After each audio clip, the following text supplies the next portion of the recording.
All right, so you're going to go ahead and log in. We'll start this here, and we're going to create a new project. All right, so hopefully this works really well. Wait, first, from a single line of prompt in your footage, generate a perspective correct 2D backdrop.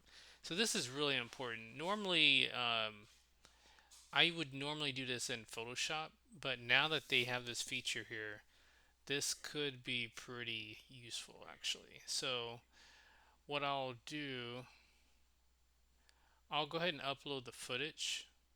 Let's drop it in. Hang on one sec.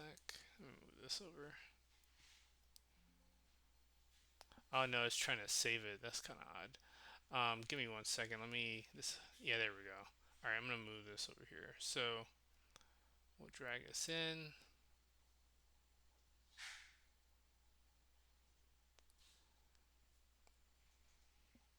and this will take a little bit of time.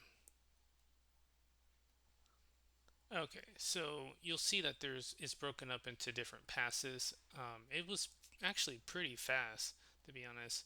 So this is your base pass, your specular, your metallic, your depth map, which is really useful, roughness, and normal, and then you have the source.